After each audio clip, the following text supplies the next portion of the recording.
Salut à toutes et à tous, et je vais vous parler sur ma biographie langagière. Et ok, en premier lieu, je dois dire que je suis né en Colombie, et c'est pour ça que ma langue maternelle c'est l'espagnol.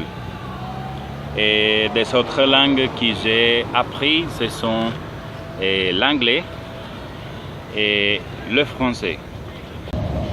J'associe la langue espagnole avec mon enfance, avec mes sentiments et mes mémoires des moments spéciaux et dans ma vie.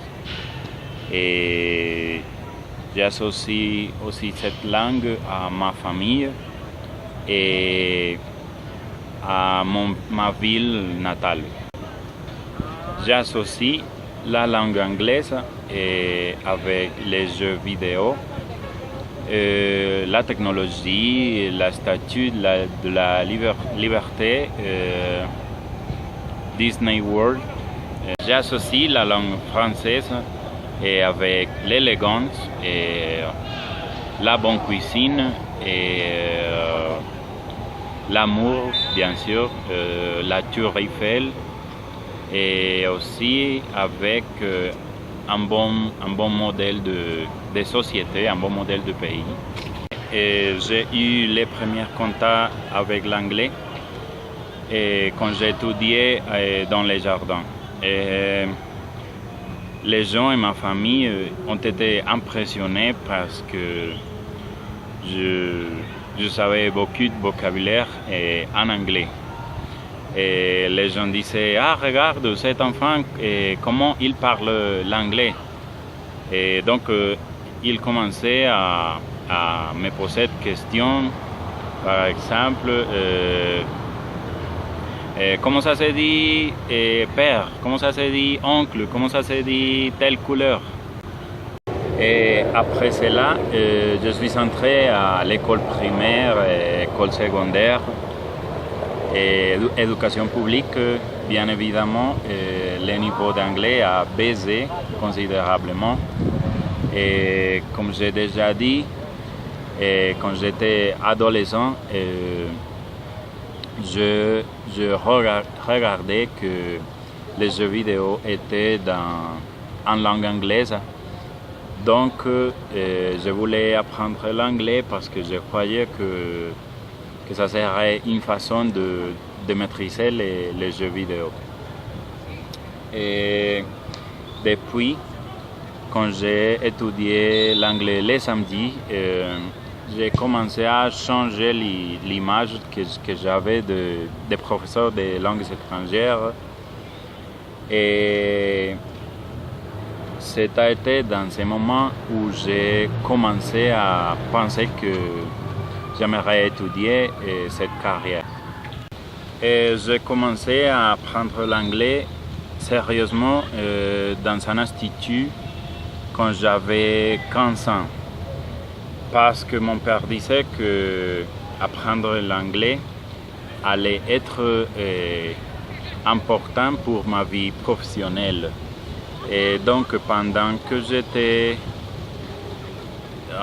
dans les 10e degrés au lycée, j'assistais à des cours d'anglais les samedis. Et d'un autre côté, j'ai commencé à apprendre le français quand j'ai commencé la licence. Avant de commencer la licence à l'université, je ne connaissais pas aucun mot en français, même pas les salutations, bonjour, salut. Moi, je ne connaissais pas aucun mot.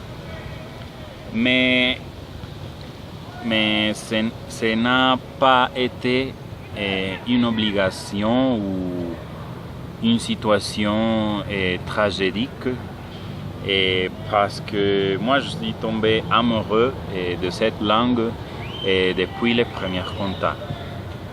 Et tant et si bien que je suis en faisant les stages en langue française. Bien que l'espagnol c'est ma langue maternelle, je n'ai pas un niveau trop académique dans aucune des trois langues que je parle. Et bien que j'ai étudié sérieusement l'anglais depuis 15 ans, et je me sens plus à l'aise et plus forte avec les français parce que j'ai senti que une fois que j'ai commencé à étudier le français à l'université, mon niveau de français a dépassé mon niveau d'anglais. Et moi, j'aimerais bien apprendre le portugais parce que quand je pense à cette langue, je pense principalement au Brésil. Et j'associe ces pays avec le football joué d'une manière artistique. Et c'est le pays de la joie, et c'est le pays de la saveur caraïbe, c'est le pays de la samba, du folklore et de la sensualité. Donc je souhaite aller à ce pays, voyager et vivre et pouvoir me communiquer avec ses habitants et en leur propre langue maternelle.